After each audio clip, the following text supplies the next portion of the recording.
What's up, everybody? Hello. Welcome back to Snackcast. Yep. Kevin, how you doing? I'm great. How are you? I'm good, man. So we got another kind of cool topic today.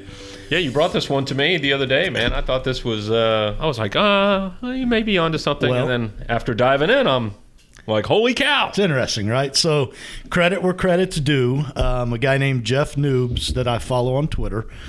He has a blog, I guess you call it. And he wrote an article, Chronic Disease in America or something like that. It was written in March 2020. You can go to his blog, check it out.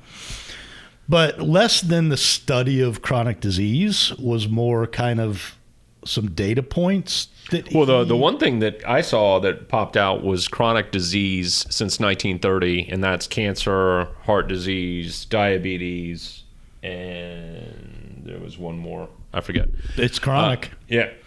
but it was up 700% since 1930s. So Used to that- be less than 1 in 10. now it's 6 in 10. Yeah. 6 in 10 people in the country, I America. believe, in America have a chronic disease. Well, and we actually have that demonstrated here. I printed out a couple of charts from his article. And so this goes back to, it looks like maybe 1935 or so. But that's the trend, right? And I know you can't read the words, but everybody can see the trend line is obviously on a sharp upward climb, ending at 60%, like you said, 6 out of 10. And we'll throw the link to this article up on the podcast. Jerry, we'll throw the link to the. Yes, he's nodding yes. So one of the big takeaways from the article was that generally, as a society stands, and statistically speaking, we're actually healthier. Right. We're over time, we're exercising more, we are consuming less alcohol, less tobacco, we're eating better, so Less sugar. less sugar. Yeah, So, well, less sugar since like 1999. And that's one of the other interesting takeaways is obesity is up 40% from 1999 to the present. 40%. And that's pre-COVID. You can slap, what do we call it, COVID-19, slap another 19 pounds on the average human since COVID hit. so dun, dun, dun. Right? So Why do we think that could be? pull the curtain back. What data did Mr. Knobs, did I say noobs You earlier? did say noob. I was going to correct you, but Jeff, I'm sorry. Scott, I don't know you are why a my noob. brain. Yeah. So, Mr. Knobs, one of the really interesting correlations he figured out was specifically soybeans and soybean oils. yeah, that was a really mind-blowing correlation. Now, he talked about vegetable oils particularly Yeah. as correlating directly. These lines correlate directly. I'm a chart guy. These lines correlate directly with the obesity trends and with the chronic disease trends. And then he goes and dives in as to what specific type of vegetable oils. Right. And soybean oils exploded the consumption exploded over the last 30 40 years, whereas Yeah, it started others in did about the not. 1940s is when I think they discovered it or started making it at a scale level.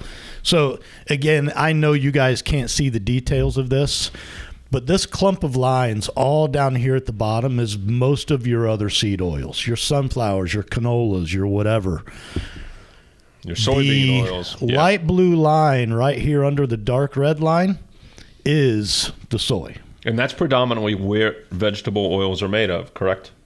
That's the stuff when you buy vegetable oil in the store, that is predominantly soybean oil. Well, man, I don't know that it's the bottled oils as much because I think they tell you on the label like what predominant seed it came from.